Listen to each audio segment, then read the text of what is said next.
Is the advertising that you put out scientific, or is it gambling?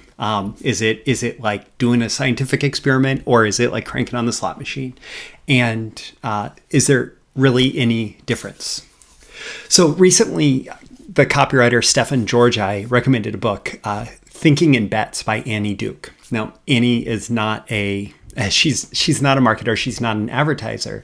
She's actually a World Series of Poker Gold-Bracelet holder. She's a world-renowned poker champion, one of the best poker players in the world. And since actually retiring from the World Series of Poker, she's become a researcher in behavioral science and decision making, with an emphasis on what she learned from poker and how it applies throughout life. And I think that there's a reason Stefan recommended this book, because it ties so closely into successful advertising, copywriting, marketing, entrepreneurship. And in fact, I will argue that it ties straight back to scientific advertising, to advertising as science. So basically, one of the premises that Annie puts forward in this book is that everything is uncertainty. You don't know what's going to happen 10 minutes from now. You don't know what's going to happen. You don't know what I'm going to say in this video. You don't know what's going to happen in your life tomorrow. You don't know. Like, everything is uncertain. And even when you do something that feels like it has a certain outcome, there is at least an infinitesimally small possibility that things are going to go radically different from what you planned. Everything is uncertainty. Now, our brains are really built for black and white, for black and white thinking, like something is true or not true, true or false, whatever, not the 50 or 50,000 shades of gray that is the reality of the world. Like, everything is gray. It's uncertain. It's not black and white. And being certain of pretty much anything is actually an inaccurate representation of the world. Feeling like you are 100% sure of anything is an inaccurate representation of the world. And the most accurate thing that you can say about anything, especially anything that you believe is going to happen, and this includes response to your advertising, right, is "I'm not sure." "I am not sure" is the most accurate representation of the world. Now, one of the things that Annie represents in her book is the difference between chess and poker. Now, with the game of chess is actually a constrained system where the outcome of every chess game, there is a mathematically definable set of moves that can happen actually in every single chess game. Now, it's at the level of supercomputers, right? It's at the level of figuring out, okay, once this moves, what are all the moves that could happen from here? Once this moves, what are all the moves that could happen from here?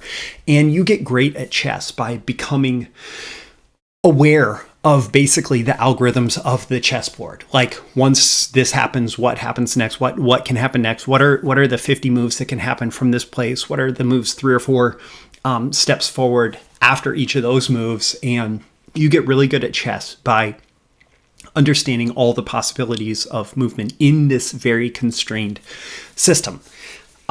Poker, on the other hand, especially because it involves human behavior and the complete uncertainty of the irrational decision making of humans, poker it's not a mathematical certainty. Like, even if you can calculate perfectly the probability of the next card that's going to flip on the table, you do not know how it's going to be played. You don't know how the other person is going to play their hand, and there are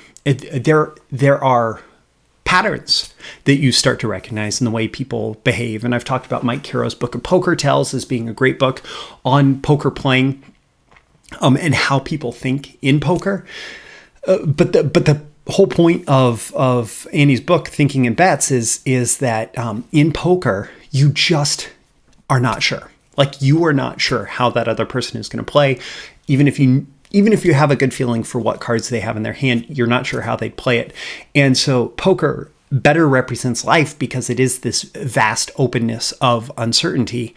And so maybe when I say advertising, I made a reference to a slot machine at the beginning, and maybe it's less like that, but advertising is very much like poker. It's very much like poker because you can come to advertising with a fairly strong strategy and a fairly strong understanding of like what works, what's most probable, etc. But ultimately, every time that you are putting an advertisement out in the marketplace, you are making a bet. And when you think in bets, as Annie says that you should do in her book, when you think in bets, that is a very, very effective way of doing advertising. And arguably, it's also exactly what Claude Hopkins argued for in his book, Scientific Advertising, 100 years ago. So breaking it down, what jumped out at me, like the one big idea that jumped out at me from Annie's book, Thinking in Bets, was she labeled 5 parts of a bet. And she said every bet has these elements in it. And so I'll talk about those. And then I'm also going to talk about advertising as a bet, referencing those 5 parts. So part number 1, choice. Every bet involves a choice. There are choices in front of you. Oftentimes it's should I call, should I raise, or should I fold, right? Like in poker, it's call, raise, fold. But there are choices in front of you, and each choice has an opportunity cost. So if you fold, you actually you're holding on to chips, but the opportunity cost is winning big. If you bet big, you are giving up the opportunity of saving those chips, but you also gain the opportunity of winning big. And so each choice has a potential outcome, it has potential benefits, and it has opportunity costs. But the number 1 part of a bet is choice. Number 2 part of the bet is probability. There are probability of different outcomes. Knowing the probabilities, having a good sense of what the probabilities of the different outcomes makes you more effective. And then comparing those probabilities to potential benefits and downsides of each choice. The third part of a bet that she lists is decision. So you have to make a decision. Your bet is a decision between choices. So ultimately, you make a bet based on a decision between choices. Number 4, the fourth part of a bet is belief. So your bet is dictated by your belief in the outcome, the outcome's probability versus the benefits and downsides. So I believe that this is the most probable, or I believe that this is probable enough to justify the benefits and the downsides. So there is this calculus going on in your head that's comparing the outcomes probability and the benefits and the downsides, and it all adds up to a belief for what you believe the best choice is. And then risk. When you make a bet, there's always risk. They can involve risk of loss. So either real loss or the loss of, as defined by opportunity cost. So the loss of not taking action and not seizing a particular opportunity in front of you. So we have choice, probability, decision, belief, and risk. And when you put out marketing and advertising, you are also doing the exact same thing. So often it can be choice of doing versus not doing, or it can be a choice of A/B testing. Like, so should we do this or not do this, or should we do this option or this option? So you make choice. You put choices out there, right? And then there's probability.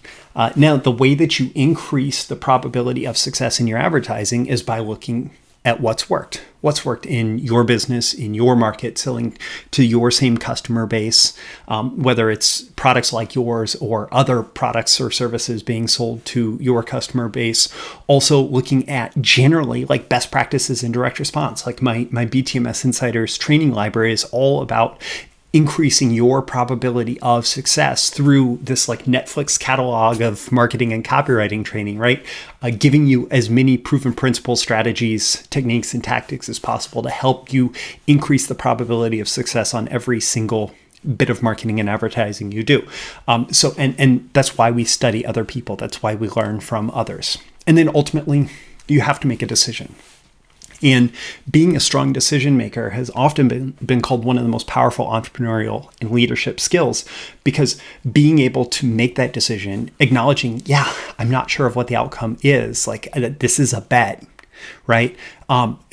But ultimately being able to make a decision and not waffling forever between the choices is what it takes to create momentum and move forward. So ultimately we do have to choose what to test in marketing and advertising, but we acknowledge that this is only a best guess. This is only a best guess based on what we understand the probabilities of the different outcomes and the opportunities for success are. And then like we make that decision based on a belief. We are creating a testing hypothesis. So here's where it ties back to scientific advertising. Essentially, every bit of marketing that we put out in the marketplace is a hypothesis. Like, I believe that this is what's most likely to get the business result that I'm looking for: more leads, customers, sales, and profits, right? We make a belief that this is what's going to be most effective, and we put it out there. We test it. And then risk. There's always a risk to advertising, whether that is, beating up your list because you send them a bunch of irrelevant stuff, or not mailing often enough to maintain a relationship with a risk, or testing this particular thing versus something else, or the actual expense put into the marketplace of putting the advertisements out there, the media cost, et cetera, to drive traffic or drive impressions to your advertising, right? And the goal, even going all the way back to scientific advertising, Claude Hopkins, is that you want to minimize the risk of your initial testing while you figure out that whether your hypothesis is accurate or not through a controlled test. And then once you have proven that, hey, this bet worked. The great thing about advertising versus poker is that you can keep making that same bet over and over again, except for your understanding that the probability of this is going to essentially remain high. Like, if something works, yes, of course, advertising fatigues through time. Eventually, you reach a point where there's market saturation, or competitors come in, or market changes that make the advertising marketing that you've put out there no longer relevant. But ultimately, when you test something once with scientific advertising, most often you're going to keep getting that result, or a very similar result, at least initially after that test. And so you're going to, the great thing about it is you only have to risk a small amount, but then you can keep collecting a bigger and bigger jackpot by continuing to do what works. So marketing and advertising ultimately is a bet. And I think that Annie Duke's book, Thinking in Bets, it's a great framework for, and this is how she positioned it. Like, this isn't, it's a book about poker, but it's not a book about poker. It's a book about how when you think in bets, it actually makes you a more accurate, more effective thinker, because you are better able to understand the world and how it works, and how the things that you do in the world are not necessarily guaranteed to give you a certain outcome. But that's actually a good thing when you can acknowledge that, hey, things are not black and white, things are gray, but we can do our best with that awareness. That it makes you a better decision maker, a better leader, a better marketer, a better advertiser, a better copywriter, a better salesperson, because all you're doing is everything that you do, you're making a bet on, hey, if I do this one thing, I believe I'm going to get this outcome. Did I get this outcome? No, I didn't. Okay, maybe I need to make a different bet. Or did I get this outcome? Yes. Okay, let's do that bet over and over again, as long as it keeps working for us.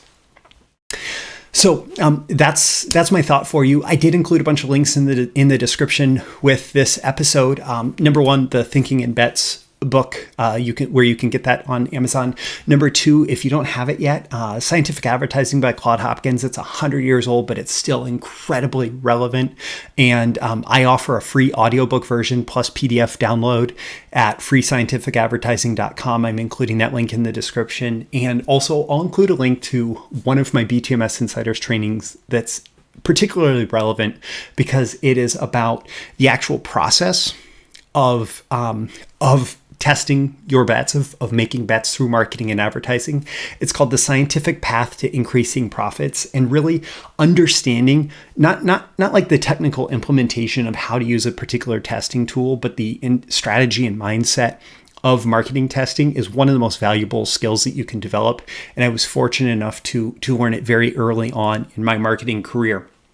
And I did an hour-long training overview on different types of testing and where they're relevant, and the type of strategy and thinking that does need to go into marketing testing to make it effective. So that's the scientific path to increasing profits. I'll include that link here.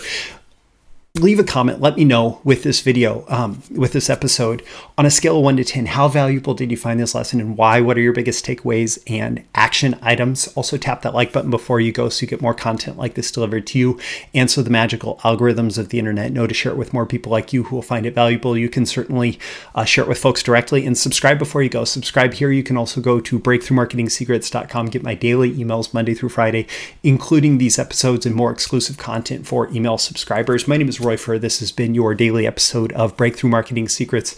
I always aim for a 10 out of 10 value. I hope that I've delivered it here, and I look forward to seeing you again in your next episode. I'll see you soon. Bye.